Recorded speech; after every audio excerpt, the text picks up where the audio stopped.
could do.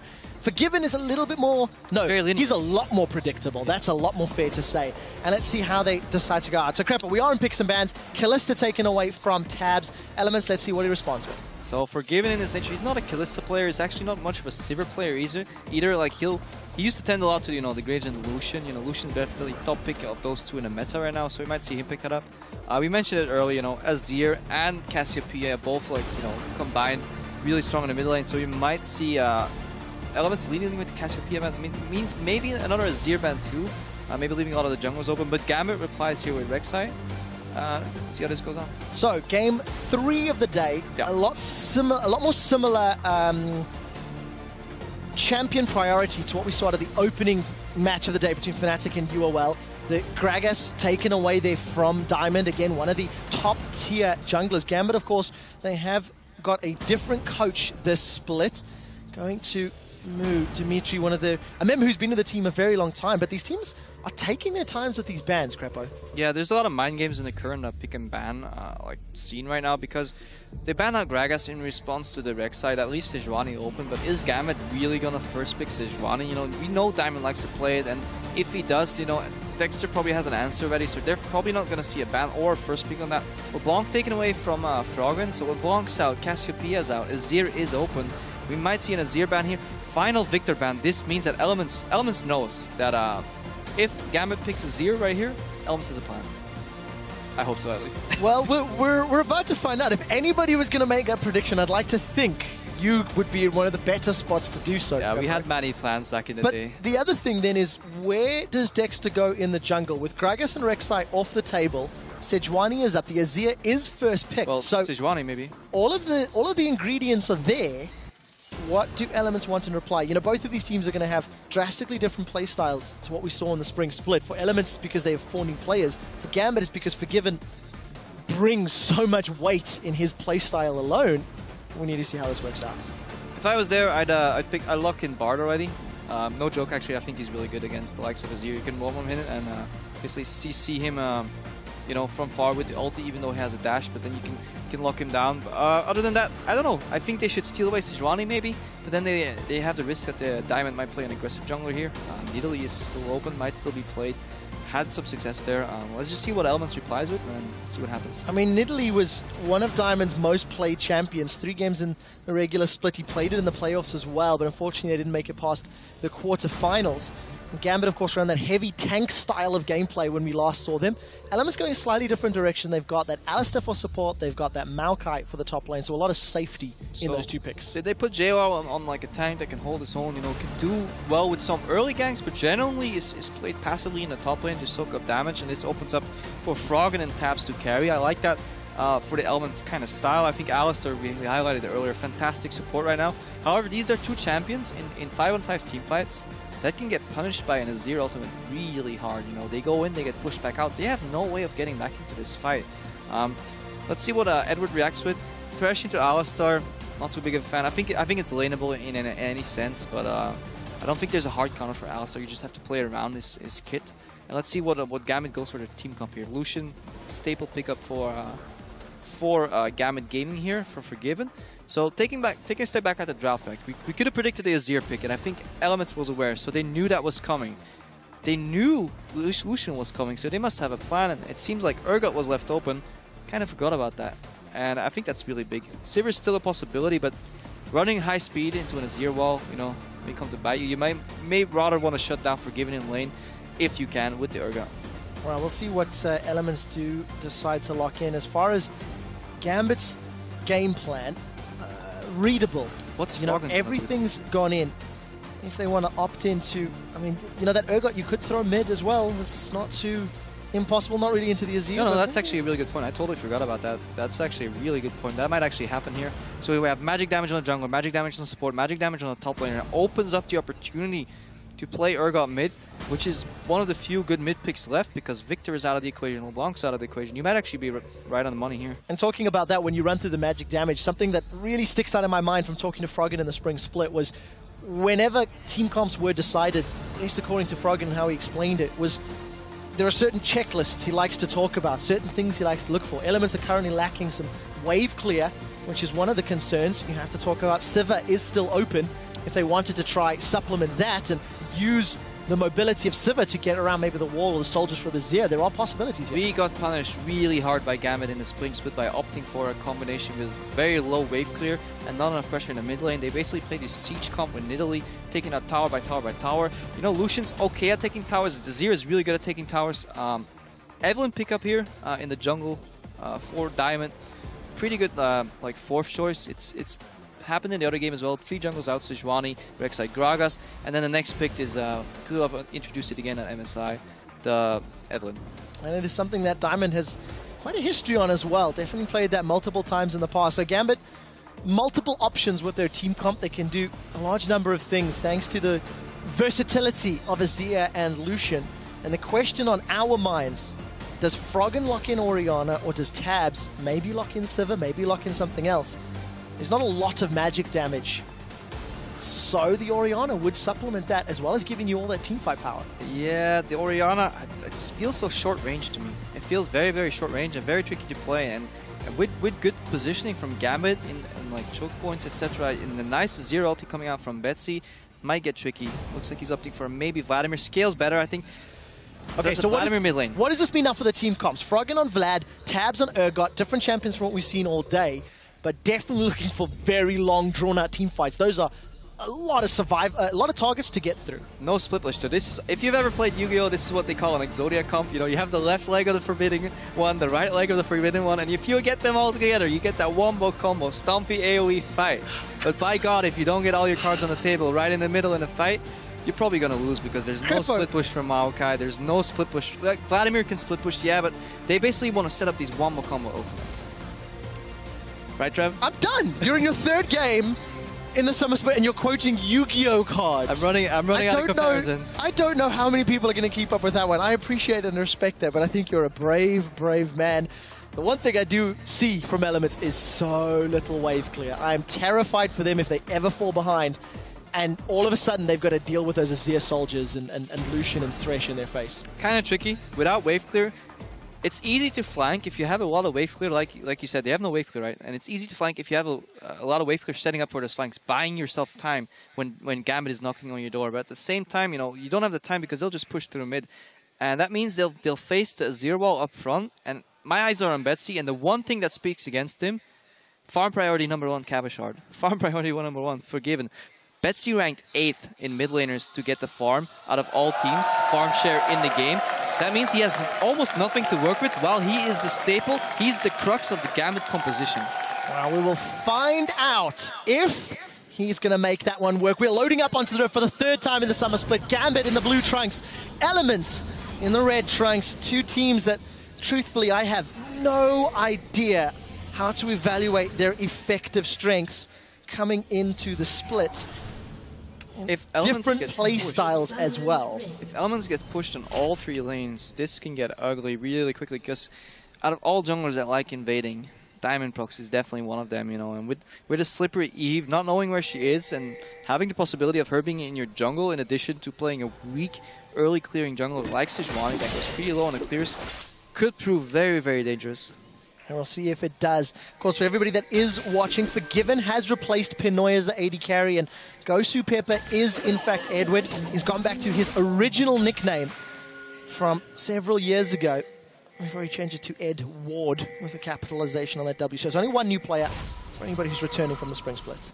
Good deep ward on a camp from Elements here. I want to somehow figure out where Evelyn starts, because you don't have to see her. If you see her at 1 camp, you can pretty much predict what she's going to do next in at least the next minute and a half. Give you enough information to play around and play relatively safe. But I just want to reiterate that point. I think Azir can push in Vladimir. I think Gnar can push in Maokai. And I can think Lucian Thresh can push in Urgot, Alistair, especially early levels. So this might be triple pressure for Elements to deal with. And that might be very rough, combined with an early game jungler. Early struggling jungler like Sejuani. We'll see what Dexter, Diamond, decides to do if his lanes go aggressive. Where does Diamond Prox place his priority on that particular map? We do see JY going top and Froggen dancing just between the 2 sand soldiers. They know where Dexter starts. Really a big train. And that's really huge. Deep ward coming out, they know exactly where he is, so they can predict his movement, especially on a predictable jungler like Sejuani. Double camp here. from the bot lanes. Let's see how that evolves. Helps Urgot Alistar more than it helps Trishlution. Well, I definitely want to take a look at this bottom lane because it's two duo lanes that we've not seen yet in summer, and Lucian we don't see a whole lot of around the world. So what do you expect of these level 2s? It looks like Forgiven and Pepper are going to be in a good position to get that early one. Yeah, basically Elements is yielding to pressure here. They already overpushed. Yes, they're level 2, Pepper and Forgiven, but they push so hard that they're actually not going to deny too many minions. But this is Forgiven style. He'll stack that big wave, and where other carries usually, you know, give away a lot of CS, Forgiven is so potent at poking on the tower that Taz might actually have to drop some CS. And we see Betsy's already knocking on the door. They know where Sejuani is because they know where she started. So Gambit, in theory, has all the information here. Well, they seem to be playing around that information. A lot of pressure from Betsy. He was pushing Froggen's Vladimir in, as you talked about. And for Diamond, I want to see how this Evelynn works because, you know, we looked at Amazing's Evelynn in the previous game, and I think it did exactly what Origin needed it to do, but you never felt like the early game presence or that invisibility was super impactful. And if you know the game really well, you know there's almost no threat from running it. Good hook by Edward. And a double flay from Gosu Pepper. Forgiven and Gosu really applying the damage to Tabs and Promiscu. We need to see what sort of CS advantage it eventually yields to, though. Yeah, and they're basically Alistar at this level 2 has to stay heal, so Edwards, or Gosu Pepper rather, is not scared of getting flash queued and then knocked into the tower because he sees the heal come out. Good poking reaction, and they weren't scared of the gank. Another hook on Tabs. Again, Tabs applying to the Woolite school of AD carry, eating every death sentence in lane. And this is how Forgiven likes to play, right? He pushes you into the tower, and this makes your behavior predictable. You are going to go for that CS, and I will hook you in reaction. You know, yes, I might not be able to kill you because I don't have the distance, but we'll whittle you down and we'll out-sustain you eventually and then punish you really hard. Forgiven builds up a small lead up until the point where you're broken and he's not, and then he starts really hammering down. And we'll see whether or not they can keep that one up. Luckily on the side of Elements, Promiscu can heal up Tabs, but as long as his mana is relevant, Gosu does not connect with that flay. Let's take a look at the rest of the map. We've not actually poked our eyes up top. Small CS advantage for Cabashot, however, JWoww should be able to even that up shortly. Gnaw into Maokai. I'm not expecting a huge amount of action without jungler interaction up top. It's going to be interesting to see who can impact with their teleports. So much simpler on a Maokai than a Gnaw. Yeah, no counter jungling just from Diamond. He has a liberty to basically go anywhere on the map that he wants because all his lanes have the control. I'd like to see Gambit use that to their advantage. Well, they do have time. One thing we've looked at, both of the previous games, Crepo, have come in around 36, 37 minutes average game time. And they've all actually had relatively slow-ish early games. With Fnatic and UNL, it was that sort of 4 versus 0 map swapping until the eventual tower dive. In this particular matchup, as the previous, it's just standard farming. But look at this, Forgiven, 20 CS up, thanks to all of that pressure from the early game. Yeah, and Dexter can't really do anything because all his lanes are pushed in. His ganks will, if he gets a gank off, it will be incredibly telegraphed. Diamond's finally moving into the jungle, getting some more information on Elements. And while the goal is even, if you're watching online right here, the biggest problem and what you don't see is the pressure meter and how that's affecting the game. All these towers are getting chipped away at, you know, and that will result in a swing maybe 5 minutes, maybe 10 minutes from now, and all the towers from Gambit are 100% HP because nobody's been even close. I think half the Elements members haven't even seen the towers. Well, I like the idea of the pressure meter. I think I'm going to be revisiting this one with you in games to come, Crepo. And we'll see if the pressure is going to cause Elements to break. Because again, remember, it's only Froggen that's come back from the spring split. Promiscu, this is his first game on stage. And for the, you know, Dexter and Tabs, these are returning guys to the setup. Tabs already under a lot of pressure. Now, a little niche thing you can do here is push in his wave, 55 CS, base for BF sword, and force Urgot to stick on like a longsword tier and maybe another longsword. Really big disparity, but to do that, you relinquish your pressure. So Forgiven might want to do the same thing. Urgot scales pretty awkwardly, like early. You want to kind of deny his tier at the same time. So I think Forgiven will go for the BF pickaxe timing, force a really late tier on Urgot, and then Urgot won't be able to trade either, you know. But Elements is all about this level 6 fight. You know, they want to get level 6 and group up for an objective, but if Gambit prevents them from grouping, they're going to have a rough time. I want to keep my eye on Diamond Prox as well, how he decides to itemize this Evelynn. He was such a big fan of the Warrior Enchant in the Spring Split when many people were not using it, moving away. And, you know, traditionally we've seen Warrior Enchant and Evelynn, but Tome, maybe we'll see something different. Only 300 gold ahead here though. Like, look at the lanes. Froggen's farming really well in that mid lane, well pushed.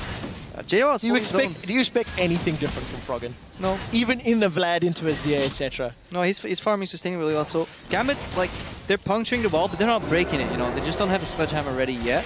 So if Elements can hang on and get a good fight, they can definitely like take control of this game. But it's pretty even right now. I'm just worried about their towers.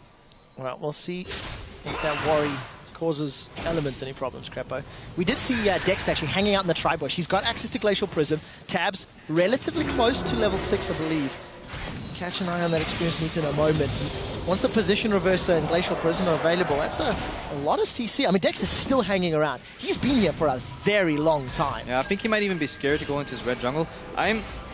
I don't want to say disappointed in Diamond Prox, but I would have liked to see some more counter jungling, given that he had 3 pressuring lanes. I would have liked him to find Dexter, chunk him out, and take control of the game that way, and maybe snowball a dragon, you get something, because right now they're going toe-to-toe. Yes, they're pushing, but CS is pretty even across the board. Mine is forgiven, but that's, you know, expected. Yeah, and it's the same. 20 CS advantage that we've seen all game long. We do finally see the back timing, so it is going to be that BF plus pickaxe. I think so. That's the most likely. He's going BF double longsword. May not have enough gold, but he might also go for a brutalizer, I think, into Ghostblade? Yeah, the build that hasn't changed. That might be to give a I'm guessing you guys should know that, but yeah, let's just assume it hasn't changed. You haven't needed to build one in a very long time, Crepo. That is true, but I should know it regardless. I'll let you off. We did see some backs all across the board. Cabochard grabbed himself that Giant's Belt as well as the Hex Drinker. JWoww grabbed himself a couple of odds and ends. Catalyst, the Ruby Crystal. We do see with Dexter's relatively late second back, he's actually picked up that Cinder Hulk now as well. Maybe third back, I missed it. And again, we're just going to go back to this farming. So 10 minutes of fast approaching, even on gold. That CS advantage that Tabs had built up has been closed. And Manamune picked up as well. That's important for Tabs to at least try to trade with Forgiven. If he gets a few Acid Hunters from range, maybe that can relinquish some of that pressure and lower the meters. I think Elements is definitely happy with the way this game's going so far. They could have gotten punished, and they survived arguably the roughest part of the game. It looks like some action on bot lane. Wow, this is a 2v2. It's going to turn into a 2v3. We do see the hyperkinetic position reverser. A good teleport from JWoww is potentially going to set up a kill here. That is a beautiful flash lantern from Gosu Pepper. He keeps Forgiven alive, and in the backline, Cabochard is teleported in. Now JWoww is a man out of position. He's forced to flash defensively. Gosu Pepper lands the death sentence. That's a flash pulverized from Promiscu as Cabochard is knocked backwards, and Froggen joins in for the fray. This is a 5-on-5 party, and Betsy is the target. One more lantern from Gosu x Edward, and it's Elements that get the kill when everyone comes to play. By our powers combined, we are Exodia. But that's what I mean, right? If your fight goes long enough and some beautiful re-engages left and right, I think Elements played it pretty clean. I think Gambit got greedy, wants that extra hook. If Gosu Pepper wasn't so good at landing hooks, I think they would have gotten out there 0 for 0. Elements did get the pressure, but good positioning by Dexter. You know, they forced the play on bottom, and they had the TPs ready, but they had the jungle ready in addition there too. Even though Froggen was pressured and Betsy arrived first, they still survived. Really good fight. A lot of niche, like tiny things that both teams did really well in my opinion. But Elements comes out 1-0, and yeah, they're staying into this game. 500 gold lead right now. Interesting developments. A little bit down on CS in the AD carry, but obviously the kill over to Elements, and interesting team play. I'm looking forward to seeing these team fights play out. You saw how long that previous one took, because you've got a lot of tankiness to burn through on actually both sides. One thing that was actually borderline hilarious was that Froggen pulled basically under the Azir LT. He slid underneath, you know, basically untouchable. And maybe that's something why he picked that matchup, because Azir basically, it's pretty predictable when he's going to ult into a fight, and Froggen managed to get out of there. Diamond's ganking mid lane, no. He's going to need to get out again. That's a very early Sanguine pull. The Conquering Sands. Good flash. Throws Froggen backwards. Yeah, flash burned. We did see him use that ghost to get to the bottom lane earlier. That means if Betsy and Diamond can find an opportunity with Agonies, maybe they can get Froggen. And there's the tower pressure that you had touched on many minutes ago, Crepo.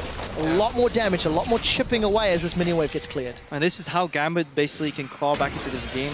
If a tower is half HP and you basically chunk somebody out of lane, you can almost, at this point in the game, take it down, whereas Elements, imagine they push somebody out of the lane, they can maybe take half HP of that tower, but then that tower is still fully alive and functioning, and that's the difference. Cabochard throwing Maokai into the wall here. Well, let's see. This is going to be one of the longest fights we'll ever have, if JWoww sticks to it.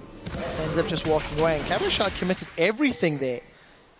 And I do want to touch one thing. You know, we've looked at these towers. Elements are going to take forever to take towers down. Vladimir is one of, if not the worst champion to take towers down. Just build some AP, but may go tanky. We'll see where he goes with Root. Urgot, and then so many melee champions. In a it's 1v1 really split push, difficult. in a 1v1 split push, Vladimir can actually chunk out the enemy and take the tower that way. But yeah, straight on 5-man siege, they're just going to ignore the towers, you know? Just going to dive him, just AoE him. But that's going to be hard, you know? So what Elements wants to do is draw Gambit out, bait him into an objective, and then flank him. Well, Froggen and Dexter, they've killed Diamond. So this is a really, really beautiful snowball play. They saw the Diamond base, Betsy wanted the base.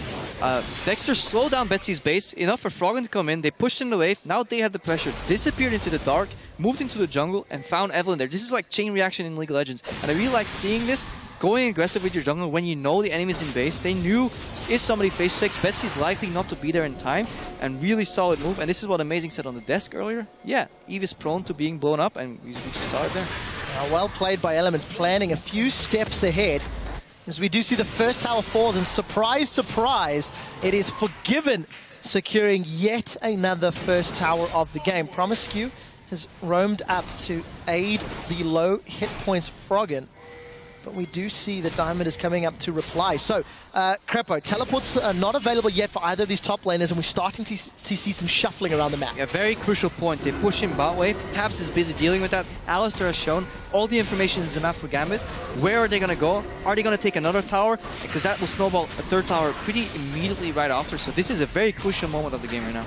And the decision seems to be middle. Gosu Pepper's moving that way. Pickaxe and Brutalizer completed for Forgiven. Brutalizer picked up for Tabs as well. And you can see Tabs making his way towards the mid lane. He wants to farm, wants to go mid. The decision, I mean, there's wards in Gambit's jungle, but they've only just seen Gosu Pepper. Yeah, they know what's coming, but sometimes you just can't stop it. You know, Tabs is like, do I drop this wave? Do you need me mid? And they're like, yeah, well, I don't think we can hold it anyways. We don't want to lose that farm on bottom. This is Gambit snowballing that third pressure I said earlier. Yeah, maybe not 5 minutes from now, but 10 minutes from now at the 14-minute mark. They take down a second tower. Azir just replaces that with one of his own. Now they can rotate into the topside red jungle and start working on the top tower, or send somebody bot to pick up that farm that Tabs actually pushed in too slow. You know, you said it earlier. Urgot, no wave clear, very predictable wave management, and basically Gambit playing, you know, a farm style now. Wow, 15 minutes. We've got 2 kills on the board. Going to keep going back to those graphs we showed at the, we like our the top of the day. Spellsy did a lot of work, guys. The one thing I do want to highlight, though, the gold is very, very even for both Gambit and Elements.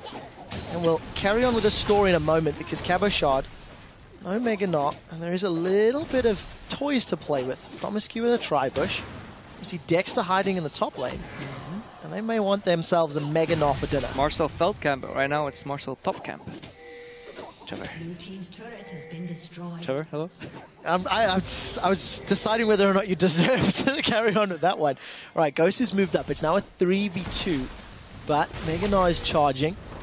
Knot's no longer tied. And we'll go back to a little bit of story time as the engage is going to get thwarted by the hop.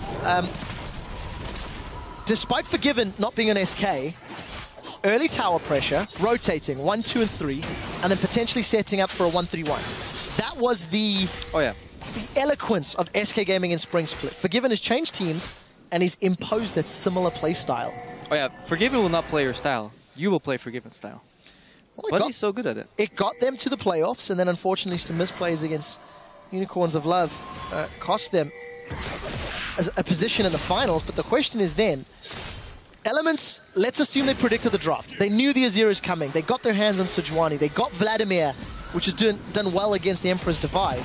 Do Elements also have a gameplay plan against the Forgiven component? I don't like Betsy dropping this mid tower here. Gambit almost had a 3-for-0 tower change. Elements is grouping on a mid lane. This could be a dive. Well, we're about to find out. 2v4 in favor of Elements. And we do see the 3 members of Gambit. They continue to push top with all of the attack damage and speed that Forgiven has to play with. He unfortunately doesn't have the minions to back him up, though. Yeah, 3-man in top lane. Dragon comes up, though, so if this works for a trade, it's okay for Gambit. If Gambit does not get that tier 2, they're actually in trouble because then they made a positional misplay. There's no one here to contest. Let's take a look at that top lane tower. They've run out of minions. Ghost Pepper and Diamond not going to tank that one out. Not a lot of combined armor between them. However, Betsy and Cabo shot now. So let's see whether or not this flank works out in favor of Elements. Crepo, TLDR, the positional dancing and costs. Elements obviously coming out a little bit ahead in some places, but they may lose top now.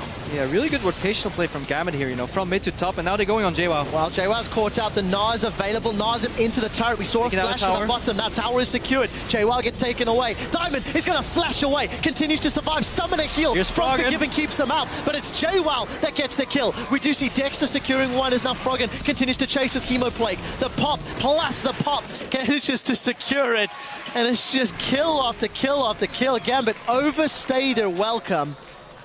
Dexter gets two, Froggen gets another. Cabo shot. So Gambit with he tried his best. The objective, slow, methodical play, and Elements with the C hero, kill hero, kind of role reversal from Season 2 back in the day. But it seems to be working. And you see, you know, once Elements has their grasp on a team fight, 5v5, they absolutely destroy it. You know, Vladimir jumping on Forgiven, there is nothing a short-range AD carry can do. You know, Edward immediately, or Ghost Pepper, immediately exhausted Froggen. That exhaust ran off by the time Hemoplague popped almost. You know, Forgiven had to flash out of the fight. Basically, they just got aced 5 for 0, 5 for 1, and Elements in a 5v5 is looking strong. Gambit has to avoid this. This is such an interesting dynamic. 7 kills, 2 dragons, and only 1,000 gold up because Elements have given up 4 of their towers. They're also down 40 CS in the AD carry, 20 top, and Diamond eats a whole lot of damage from those Acid Hunters. But you kind of think the lead should be bigger for Elements, but they've given up a lot of their map. No, I think it actually tells the story of the game perfectly here, and I think Gambit greeted a little bit for that tier 2. They could have played the positions a little better. I think Betsy backed out of mid lane a little earlier, so they could have slowed down the bleeding and done more damage themselves. And as a result of that, they ended up in a situation where they were flankable, and Elements was able to group, and they just destroyed them. You saw, you know, Froggen comes from one side, Sejuani from the other side. Promiscuous, so tanky. These long drawn-out fights in the jungle, unless they get a good Azir ultimate, is not what Gambit wants at the moment. 20 minutes on the clock. 600 gold. That's it. That's all that is between these teams. You can see the items on the bottom of your screen. Edge picked up now Forgiven as we set ourselves up for another team fight. Gambit, if they want to pick this one, they're going up against the 5. That's the Emperor's Divide. We do see the Hemoplague down, and Betsy is gone. The Azir turret is trying to slow down the pace, but Gambit have lost another member. As Elements are just barreling forward. Gambit keep putting themselves in a 5v5 position against this Yu-Gi-Oh! Team comp that Crepo is coined. And that's all right, but Betsy, he went around a corner and then went back. You know, you have to be really respectful of Elements engaged, because these guys will not hesitate a second to pull the trigger, because that's what the comp is built on. And looking back, I think Elements has crossed this river maybe once. Like in the last 10 minutes, they crossed it once for that tier 1 tower in bottom. But they seem to be donated kills by Gambit on their half of the map, and they're not giving anything away. And eventually, they'll take down these towers from Gambit, and then they'll start growing their gold lead. So Gambit really needs to figure it out, because they're on a timer. It's quite interesting, actually. If we go back again to pick some bans, we step back, and a few minutes ago I said, do you feel Elements have got a gameplay plan for the Forgiven element? And this defensive play, waiting for Gambit to push, waiting for Forgiven to go for towers, and then picking fights, may have been the game plan from the beginning. Elements have responded a few times to the team fights, because they're not going to take towers. I mean, let's be frank. Against wave clear from Lucian and Azir, it's taken 21 minutes to take this top tower down, and it was uncontested. Yeah, maybe. But it feels like some composition that the community flawed Element, or told the Elements a lot in the past. You know, you're playing super passive, you're waiting until you charge up, and it's nice and all in the late game, but can this composition get punished? You know, could Gambit have closed this out better? Could Diamond Prox have invaded a little more, you know, kept Dexter down? Because let's not forget, Dexter got his 1-6 for free. Yeah. AFK jungle, and that's exactly what Sejuani wants. Props to Elements to basically almost even CS under so much pressure. Really well played by them. They lost their towers, but then they traded it for kills, so they were fine to do that. But some of these kills Gambit should have not given away, so in theory, Gambit's composition could have trumped that. But then again, Elements is playing beautifully, and they were confident going into this week. They had decent scrim results, allegedly, so Let's see how this pans out. Coulda, shoulda, woulda, I guess. Hindsight's being what it is. Story of my life. Diamond Prox Could have made it to Worlds. did actually complete that Magus enchantment on his jungle Evelyn. Quite a detour from what we've been seeing, and this time around Gosu Pepper unable to connect onto Tabs. Tabs 55 CS behind. But look at that ring of vision that Elements has set up towards that top inner turret. If they find the opportunity to push it down, they can. Alternatively, Dragon's up in 40. So where do Elements set their sights, Crepo? I really like the Vladimir pick in the late game because it's such a phenomenal split pusher. He has a Will of the Ancients rather, and he has Spellman, but here's Dexter. Well, Diamond Prox has already thrown down Agony's Embrace. The Death Sentence connects onto a giant tree, and Elements peel away. This has cost them absolutely nothing. The Culling's down, Agony's down, the box is down. If a team fight were to break out, Elements already had a fantastic comp and a lead, and now they have 3 less ultimates to worry about. Yeah, Elements basically open up the map by sending Frog on top, getting deports. Gambit tried to respawn, but they almost fell into that same trap of the 5v5 again. Now JWoww is going bottom to fix that wave. This is a moment where Gambit can breathe. Top lane is pushing out. Bot lane is being dealt with by Elements. So this is where they have to strike. Either push him and get tier 2 or force a fight. But there's always the risk of a TP flank. Well, TP is available for JWoww, and it does look like the fight is going to be happening. Gambit, 5 members set up. Dexter's been caught out. Diamond Prox sinks the fangs in. Froggen actually flashes forward for this one. 2 exhausts back and forth as Froggen is gone. Froggen gets him with the Hemo Plague. The Gnar knocks Elements against the wall. It's a trade 1-for-1. Hyperkinetic position reverser holds Betsy in place, and Betsy is down as Dexter goes unstoppable at 5-0-3. They've traded 1 for 2, but it's not over yet. Elements have got wards towards the top lane. They've got Dragon to peel back to. What can Elements take with the numbers advantage? Really good read by both teams. You know, Elements, if they were going to defend that tier 2 from the same choke point, then you lose against an Azir. If you come from 2 sides, they can only stop the bleeding on 1. They engaged on Dexter. He went over the wall, but then threw his ulti backwards, aided Froggen, Promiscu with a flash combo on Forgiven. Forgiven auto-attack maybe twice at fight, immediately dropped. And then, again, 5v5 situation. Elements comes out on top. And they do manage to secure their well, not yet. Let's see. Kabasho going to try steal. Basically is going to be safe. We're a little ahead of myself there. 3rd Dragon of the game at 24 minutes. Okay, here's watch the this. fight. They engage on one of the flanks. This is what you always have to do if you get flanked. Go on one of side, ulti another, but Promiscu flashes over the Zero. Double combo on Edward, on Forgiven. Nobody can say Forgiven. JWoww flanks with his TP. Really beautiful play by Elements. Now Dexter, he went over the wall. He's chasing. He's like, guys, I'm still here. I'm coming. Fight's already over. They take down Betsy. He's not strong enough, and Elements in just a good position in this game. They've made it to the late game. They could bait Baron, unless Gambit sneaks it right now. Well, Gambit have started this one. Elements are a little late to respond. 5,000 HP, it's below half. 50, Dexter's 50. nearby. Flash and Smite are available. Down to 1,700. Baron's on the back line. It's stolen by Elements. Dexter manages to do it in his opening LCS game. Tabs manages to shut down Diamond, and position reverses Betsy back into the middle of the squad as Promiscu boots Gosu Pepper away. The prison locks up Forgiven and sends him back to the fountain. A triple kill for Tabs, a Baron steal for Dexter, and Elements have completely taken control of the game. This may look bad from Gambit. Honestly, I think it was one of the better plays they could do if they did not go for that Baron right now, and Elements was a little slower to react. They could have gotten the Baron, stayed in the game. Otherwise, Elements would have pushed them out. 5-man grouped, baited the Baron, and the game would likely be over. So good read from Gambit to do that. However, 50-50 smite. Dexter, beautiful smite. I think he smited after Diamond Prox sent out his. But regardless, I think they would have lost the fight anyways. You know, they used the Azir ulti to disengage. Dexter was in the pit. The wombo combo comes out again, and then, you know, Gambit just can't handle with that, and they're not strong enough to 1-3-1 anymore. And the follow 1-3-1 was something we saw in SK2. Oh, the invisible Elements kill the invisible Diamond. He almost made it to that lantern. See hero, kill hero. Well, Elements 14-1. The outer turret in the bottom lane is still standing. There is, what, 8,000 gold lead, but there's only 2 turrets secured for Elements. That's from top and middle. Because their team is, their champions are so bad at taking towers down. And Tabs loves it when a plan comes together. He takes his revenge at the 27-minute mark. They take down the bottom tier 1 tower. Eventually, they get it, you know. Patience, nice and steady. Hashtag worth is definitely the case. Elements have, you know, they ran a little bit of a gamble in this comp. No wave clear, requiring scaling, needing time, but they got it. They got everything they needed, and they picked such great team fights. And this is what I like about the Baron change. Like, you can play these comps that don't usually give you an opening to break open a siege, but you can get Baron, you can control an objective, get that objective, and that leads to more sieging potential. Sieging into an Azir is incredibly hard, even with Baron creeps out there. So they'll have to introduce a split push component, so they knock on 2 doors at once, and then basically barge in once the Azir is not there. And they're doing this, you know, some pressure bot. I imagine they'll send Frog and split pushing top, buffing creeps, or somebody to that bot lane right now, open up the defense. But at this point, they might as well straight up dive too, but it's dangerous against an Azir. Yeah, with that Baron buff on, even though Cabochard's got that teleport advantage, not really going to see any massive opportunities for him. And we break the 10,000 gold lead. It's been slow going, but Elements have inched away, chipped away a lead, built up this mountain that Gambit now needs to overcome. They have 1 kill on the board. 1 kill on the board. The worst part is they're not going to get any more kills. JWoww, super tanky. Froggen, super tanky. And has a pool, you know, twice.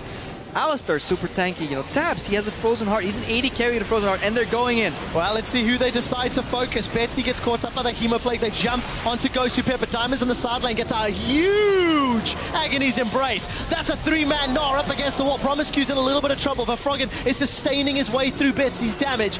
Another kill for Elements, another tower for Elements. Baron buff has worn out, but when you got a 5v4, there's no one that can stop you. Gambit on the inhibitor turret. Elements on Gambit's inhibitor turret in the top lane. And they should be able to secure the inhibitor as well.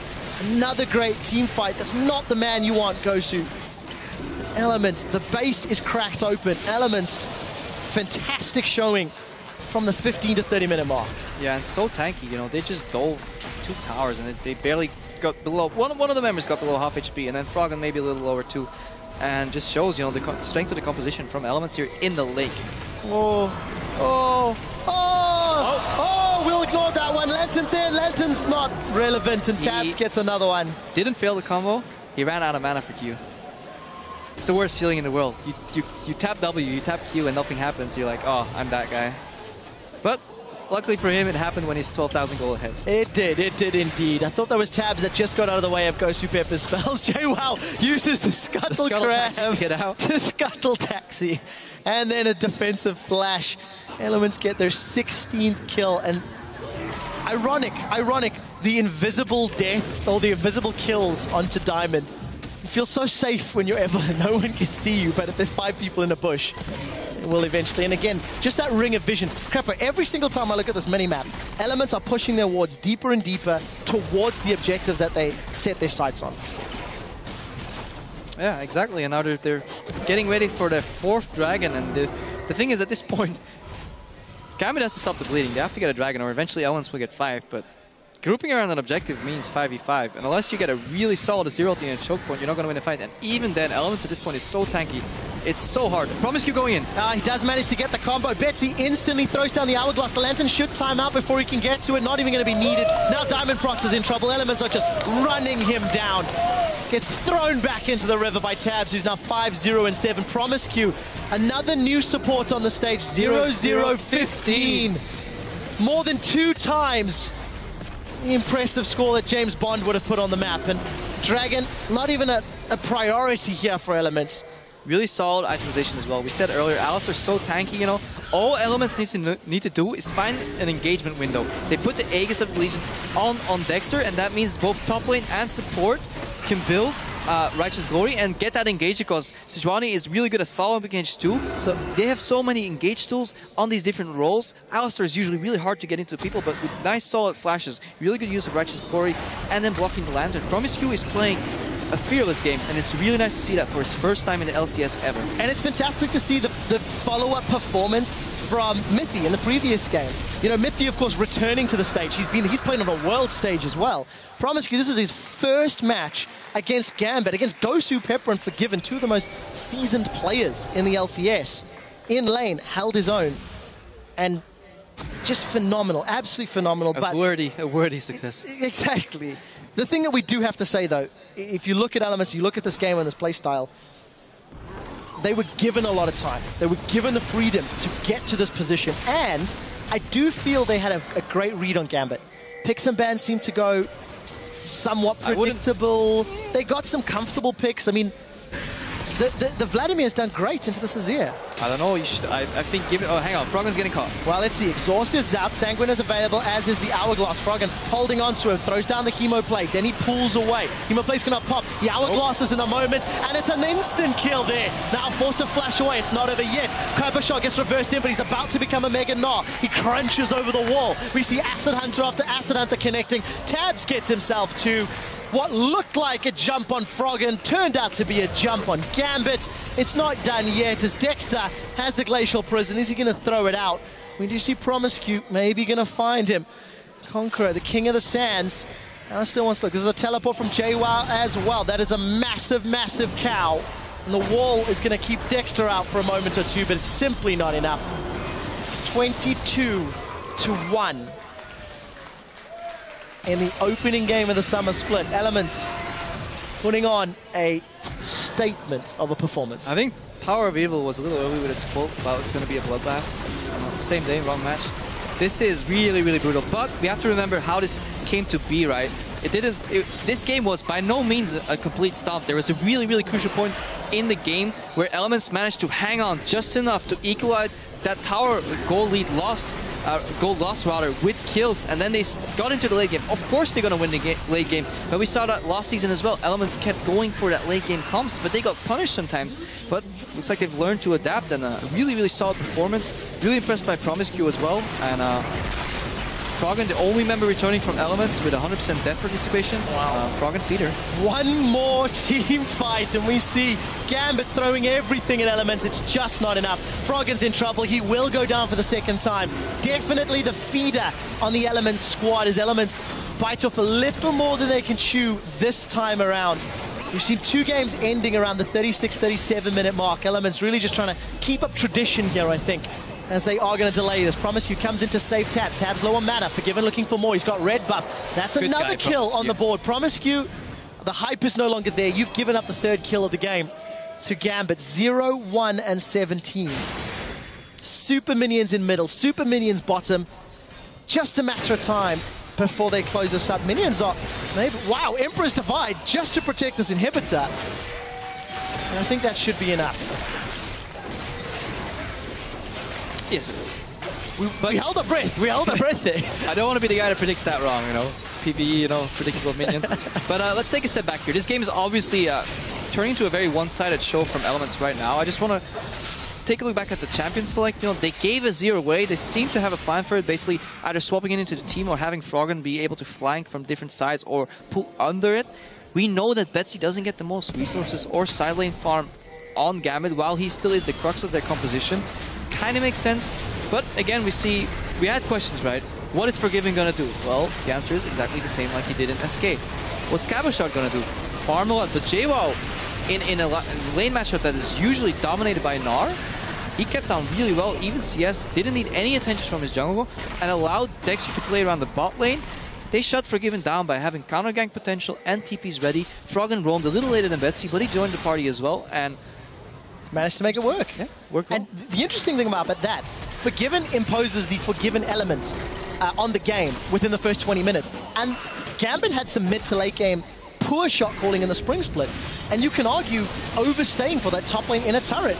It was one of the big turning points. So it was maybe it's really close though. You have to remember that was really close. If they escaped there, it was a nice trade, and I like Gambit's sequence in which they took the towers. I think that was done well. I think the idea was right. The execution was slightly lacking. Let's not forget, Gambit went out on some members went out on social media, said they had a little trouble practicing, but Elements going out for the final push here. Well, that definitely seems to be the case. Caboshot's doing what he can as Mega Gnar. He's going to throw 3 members of Elements forward as Betsy's going to knock them upward. Caboshot does survive until that last Acid Hunter from Tabs. Another kill for Froggen as the Hemoplague is now ticking away. Ghost Pepper's trying to get out. Froggen is chasing all the way forward. The Hourglass is on the steps, and that's going to be his death. He even pulls away for a few more swag points. Elements on the back line, destroying the Nexus. Massive smiles from Elements as they pick up their first win in summer.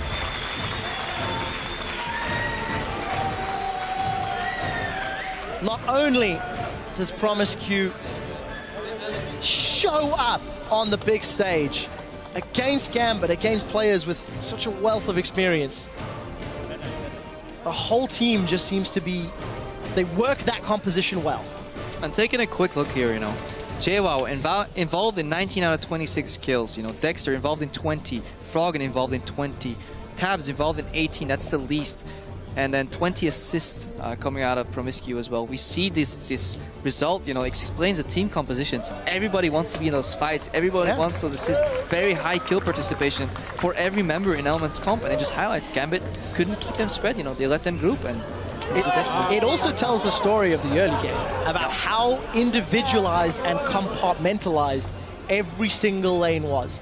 Everybody was left to their own devices. Neither Dexter, because he's on Sejuani, could make an impact, or Diamond, arguably because of his decision-making, to not really challenge Dexter. I don't want to call it Diamond here because I don't know, but I think there was a possibility for maybe some counter jungling. All three lanes were pushing in favor of Gambit towards Elements.